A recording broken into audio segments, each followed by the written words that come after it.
Finally tonight, a special comment about Rudolph Giuliani's remarks at a Lincoln Day dinner in New Hampshire last night. Since some indeterminable hour between the final dousing of the pyre at the World Trade Center and the breaking of what Senator Obama has aptly termed 9/11 fever, it has been profoundly and disturbingly evident that we are at the center of one of history's great ironies.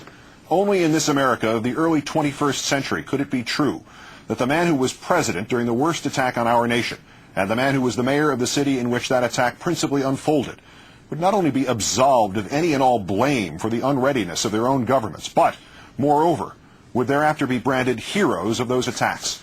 And now that mayor, whose most profound municipal act in the wake of that nightmare was to suggest the postponement of the election to choose his own successor, has gone even a step beyond these M.C. Escher constructions of history. If any Republican is elected president, and I think obviously I would be best at this, we will remain on offense, and we will anticipate what the terrorists will do and try to stop them before they do it. Insisting that the election of any Democrat would mean the country was back on defense, Mr. Giuliani continued last night, but the question is how long will it take and how many casualties will we have? If we are on defense, we will have more losses, and it will go on longer. He said this with no sense of irony, no sense of any personal shortcomings, no sense whatsoever. And if you somehow missed what he was really saying, somehow did not hear the none too subtle subtext of vote Democratic and die, Mr. Giuliani then stripped away any barrier of courtesy, telling Roger Simon of Politico.com, quote, "America will be safer with a Republican president." At least that Republican president, on which we have not been safer, has, even at his worst, maintained some microscopic distance between himself and a campaign platform that blithely threatened the American people with casualties if they, next year, elect a Democratic president, or inferring from Mr. Giuliani's flights of grandeur in New Hampshire last night, even if they elect a different Republican.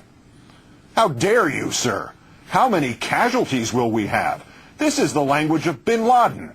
Yours, Mr. Giuliani, is the same chilling nonchalance of the madman, of the proselytizer, who has moved from even some crude framework of politics and society into a virtual Roman Colosseum of carnage and a conceit over your own ability and worthiness to decide who therein lives and who dies, rather than a reasoned discussion, rather than a political campaign advocating your own causes and extolling your own qualifications. You have bypassed all the intermediate steps and moved directly to trying to terrorize the electorate into viewing a vote for a Democrat not as a reasonable alternative and an inalienable right, but as an act of suicide. This is not the mere politicizing of the war in Iraq, nor the vague mumbled epithets about democratic softness from a delusional vice president. This is casualties on a partisan basis of the naked assertion that Mr. Giuliani's party knows all and will save those who have voted for it and to hell with everybody else, and that he, with no foreign policy experience whatsoever, is somehow the messiah of the moment. Even to grant that that formula, whether posed by Republican or Democrat, is somehow not the most base, the most indefensible, the most un-American electioneering in our history, even if it is somehow acceptable to assign casualties to one party and safety to the other, even if we have become so profane in our thinking that it is part of our political vocabulary to view counter-terror as one party's property and the other's liability, on what imaginary track record does Mr. Giuliani base his boast? Which party held the presidency on September 11, 2001, Mr. Giuliani? Which party held the mayoralty of New York on that date, Mr. Giuliani? Which party assured New Yorkers that the air was safe and the remains of the dead recovered and not being used to fill potholes, Mr. Giuliani? Which party wanted what the terrorists wanted, the postponement of our elections? And to whose personal advantage would that have redounded, Mr. Giuliani? Which mayor of New York was elected 8 months after the first attack on the World Trade Center, yet did not emphasize counter-terror in that same city for the next 8 years, Mr. Giuliani? Which party had proposed to turn over the Department of Homeland Security to Bernard Kerik, Mr. Giuliani? Who wanted to ignore and hide Kerik's organized crime allegations, Mr. Giuliani? Who personally argued to the White House that Kerik need not be vetted, Mr. Giuliani? Which party rode roughshod over Americans' rights while braying that it was actually protecting them, Mr. Giuliani? Which party took this country into the most utterly backwards, utterly counterproductive, utterly ruinous war in our history, Mr. Giuliani? Which party has been in office as more Americans were killed in the pointless fields of Iraq than were killed in the consuming nightmare of 9/11, Mr. Giuliani?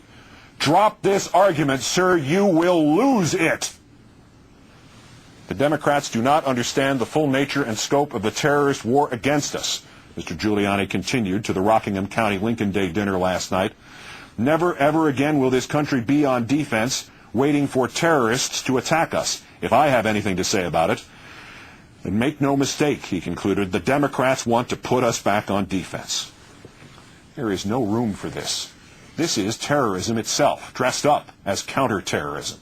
It is not warning, but bullying, substituted for the political discourse now absolutely essential to this country's survival and the freedom of its people. No Democrat has said words like these. None has ever campaigned on the Republicans' flat-footedness of September 11th, 2001. None has the requisite irresponsible, all-consuming ambition. None is willing to say, I accuse, rather than recognize that to some degree all of us share responsibility for our collective stupor.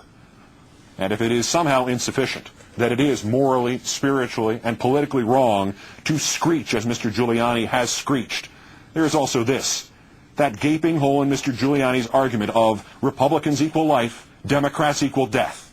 Not only have the Republicans not lived up to their babbling on this subject, but last fall, the electorate called them on it. As doubtless they would call you on it, Mr. Giuliani. Repeat, go beyond Mr. Bush's rhetorical calamities of 2006. Call attention to the casualties on your watch and your long waking slumber in the years between the two attacks on the World Trade Center. Become the candidate who runs on the vote for me or die platform.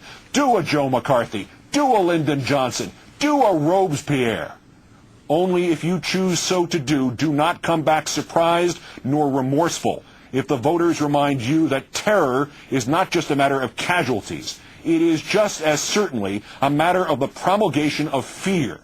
Claim a difference between the parties on the voters' chances of survival, and you do Osama bin Laden's work for him. And we, Democrats and Republicans alike, and every variation in between, we, Americans, are sick to death of you and the other terror mongers trying to frighten us into submission, into the surrender of our rights and our reason, into this betrayal of that for which this country has always stood. Franklin Roosevelt's words ring true again tonight, and clarified and amplified. They are just as current now as they were when first he spoke them 74 years ago. We have nothing to fear but fear itself, and those who would exploit our fear for power and for their own personal, selfish, cynical gain. Good night and good luck.